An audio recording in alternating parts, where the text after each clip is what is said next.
In the last episode, we learned of the vital role of symbols. We learned how civilization, or if you like, civic behaviour, emerged when human beings enjoyed compassion and embraced our role as stewards of symbols. As the great sage Confucius explained 2,500 years ago, the prime requisite for good governance of society is the active conservation of our symbols. This is true today as it was then. The main difference between now and then is the human population has increased by about 6 billion and we can destroy our society at the touch of a computer button. We live in an era when the ego dominates our media and schools. Denial of the great principles of physics is rife, and our culture is awash with what can be called energy gobbledygook. We Anglo-Americans are destroying resources at many times the rate per capita that the planet can generate them. This is unprecedented. Now we know of the incredible capacity of the ego for self-deceit and denial of stewardship, and we know about the limitations of thinking about thought. The question arises, can we transcend this situation? Can we each conserve the language required to enable humanity to survive? The answer is yes, and it turns out an answer lies in physics. Now wait, you don't have to be clever to live the basic principles of physics. Indeed, some of the cleverest of people who discuss physics all day long for a living often live these principles much less than you and I. There are two great and very well proven principles that concern us. The first is the conservation principle of energy. Fundamentally, this teaches us that energy is so bounteous it can be usefully understood as a constant. And it teaches us that energy is manifest in myriad forms, and these constantly emerge from and pass into each other. And that includes us, we mortal beings. We are an integral part of the universal change too. Which brings us to a second great principle of physics, the uncertainty principle of energy, which reminds us that as integral parts of the universe we can never be certain of the impacts of our actions, including our observations. This presents us with a great challenge because the ego thrives in our state of uncertainty. However, it turns out there may be a way we can identify the deceits and survive the tricks of the ego.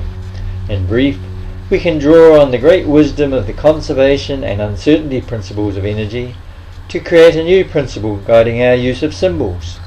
Let's call it the sustainability principle of energy. This principle suggests that when we employ a symbol in a way that promotes our acceptance of stewardship within the universal change, then the symbol use will tend to promote sustainable behaviour and enhance our lives. The reverse is true also. Use a symbol in ways that deny our roles as stewards amidst change, and we are asking for misery. So how can we know the difference between acceptance and denial of stewardship and change? Well, we can never truly know. No, not true. We work out the difference all the time. It's why humans have survived and even thrived at times through millennia. It's a matter of constantly reviewing our use of symbols so we most fully conserve their potential to express stewardship and change. And yes, the ego is always calling for change, but it's not sustainable change. Change your car, buy the latest style of clothes, change your computer, change your house, change your partner, etc. In fact, we have huge corporations founded in planned obsolescence. Most modern PR and advertising is pure egomania. The ego is that tricky it can convince us to become our own worst enemy by actually getting us to deny the change we call for. The ego is even trickier than this. Let's consider the following examples of denial of change. Recall how self-styled energy experts are always exhorting us to conserve energy. This is pure ego speak and non-science. What is the wisdom of the conservation principle of energy? That's right. Humans can only work to conserve forms, not energy itself. Invariably, people are confusing forms with energy. Energy is a constant, so these people are really saying forms never change.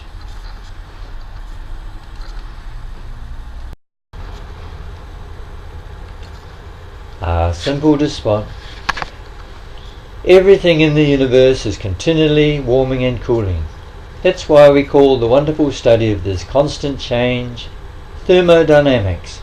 A form arises out of thermal imbalance and passes into thermal imbalance. It only exists while its temperature remains constant.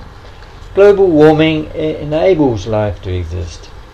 These folk who call for a stop to global warming may think they are talking about dangerous global thermal imbalances, which involves the warming up of Earth's surface, only they are not. The ego tricks them into denying change on scale. They are denying the most fundamental thermodynamics. Here's how the ego does it.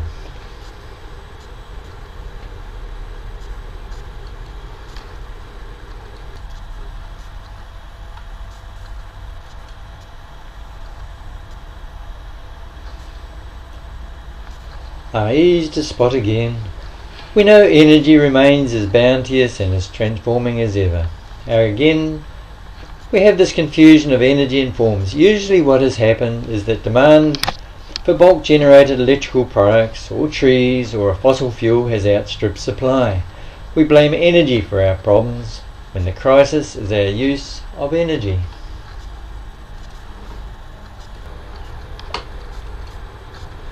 The essence of atmospheric change is air's great capacity for thermal convection. Greenhouses are primarily about suppressing this change. To equate the atmosphere with a greenhouse denies the changing nature of the atmosphere. The image also conveniently suggests that humans can control the atmosphere.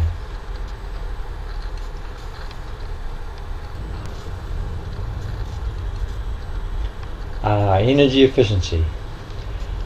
Energy efficiency is not about using more or less energy. It is about conserving the balances and flows that sustain humanity, living in harmony with change.